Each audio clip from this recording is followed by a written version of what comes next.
Thor used to follow me around when he was a little kid. Now he's a famous Avenger and won't return my calls. Welcome to Watch Mojo, and today we're explaining the ending of Marvel's Eternals. And there was a rumor that maybe Harry Styles is in this. No idea, unless I've been recast and he's playing my part. For this video, we're discussing the finale and post-credit scenes of the latest entry in the MCU. In case you haven't seen the film, you will want to be cautious of spoilers ahead. What are your thoughts on the Eternals ending? Let us know in the comments. Marvel's Cosmic Phase 4 film ended with some major character introductions and huge implications for the future. Why didn't you guys help fight Thanos? Or any war, or all the other terrible things throughout history? We were instructed not to interfere in any human conflicts unless deviants are involved. Before we saw these new faces, we watched as Earth's Eternals discovered a horrifying truth about Earth. The sudden return of the population provided the necessary energy for the emergence to begin. They were secretly sent to the blue planet to help ensure a celestial could grow inside of it. Once this cosmic being was ready to emerge, Earth would be wiped out, the Eternals would get their memories wiped, and they would repeat the process on another world. Eternals, the end of one era is the beginning of another. Although the Eternals had to deal with betrayals and casualties, they did prevent the Celestial from emerging. When you love something, you protect it. With the world saved, our heroes part ways yet again. Cersei, Kingo, Phastos, and a now human sprite decide to remain on Earth. But their ancient boss, Arishem the Judge, has other plans. He yanks 3 of the Eternals into space and informs them their heroic actions had big repercussions.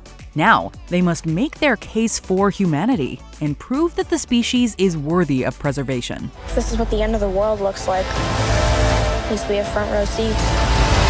You know what's never saved the planet? Your sarcasm. As Arishem whisks them away, the other Eternals also get an unexpected visitor aboard their ship who sounds an awful lot like Patton Oswalt in the first post-credit scene. If he holds the reality gem, that means he can jump from different realities. This will be our link to the Marvel Universe. His character goes by the name Pip the Troll. While Pip's backstory isn't fully fleshed out here, we know that his comic counterpart was originally an alien prince named Gofern. Although his species typically looks human, Pip took on his satyr-esque appearance after drinking mutagenic ale with other trolls. Lighten up, guys! It'll take more than a little static to fry a prime hunk of manhood like me. After being exiled from his world, he teams up with the likes of Adam Warlock, Gamora, and Thanos. It's unclear if the MCU's Pip knows the sleeping Adam or Gamora. However, this Pip is well acquainted with Thanos' brother, Star Fox. Family reunion, yay!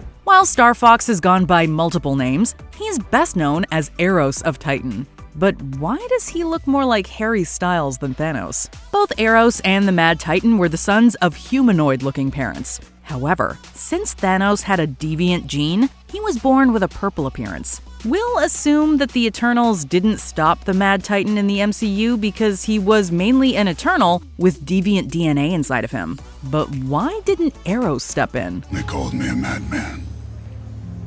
And what I predicted came to pass.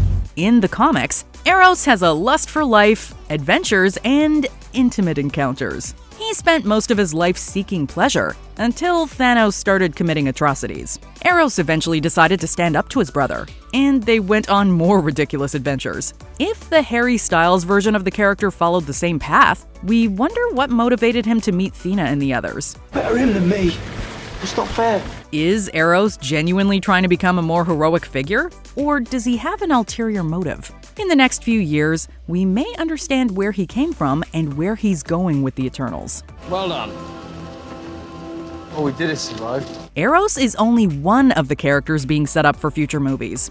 As Dane Whitman tells Cersei before she's pulled off Earth, he also has a complicated family. Are you a wizard, like Doctor Strange? I'm super normal. For you see, Dane is the son of Rhaegar Targaryen and Lyanna Stark, and the rightful heir to the Iron... Okay, just kidding. In Marvel Comics, Dane is the descendant of Sir Percy of Scandia, also known as the Black Knight. During medieval times, Percy aided King Arthur. Although Percy died at the hands of Arthur's nephew, his spirit lived on, and so did his signature weapon, the ebony blade. While this enchanted sword granted Percy great power on the battlefield, all the blood it spilled left the blade cursed. When Nathan Garrett seeks out his ancestor's cursed blade eons later and is deemed unworthy, he still picks it up and becomes a supervillain. After being fatally wounded during a fight with Iron Man, he encourages his nephew, Dane Whitman, to pick up the sword. We definitely didn't see Tony Stark fighting this swordsman in the MCU. However, the second post-credit scene still shows that Dane has the ebony blade now. Although we don't know if Dane has fought as many battles as Jon Snow, he seems to know about the history of the Black Knight and his sword. Since that legacy is likely riddled with curses, corruption, and blood, it's understandable why Dane wouldn't want to be a part of it. I never asked for it. But I accepted it because the North is my home. It's part of me, and I will never stop fighting for it. But he is willing to pick it up if there's a chance it could help him save his beloved Cersei. As Dane reaches for the dark sword, an off-screen voice asks, "Sure you're ready for that, Mr. Whitman?" While the identity of this visitor is unclear, there were reports that Eternals director Chloe Zhao said the mystery man was Blade. You don't know me. You don't know anything about me.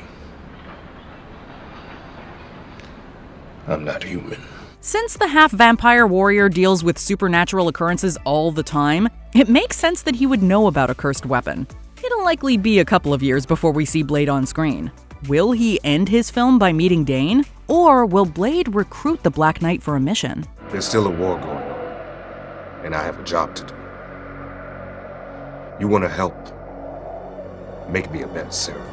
Before we continue, be sure to subscribe to our channel and ring the bell to get notified about our latest videos. You have the option to be notified for occasional videos or all of them. If you're on your phone, make sure you go into your settings and switch on notifications. Eternals leaves several other questions up in the air. Now that Sprite is human, will she live a normal life or team up with a group like the Young Avengers? How many other Eternals are out there?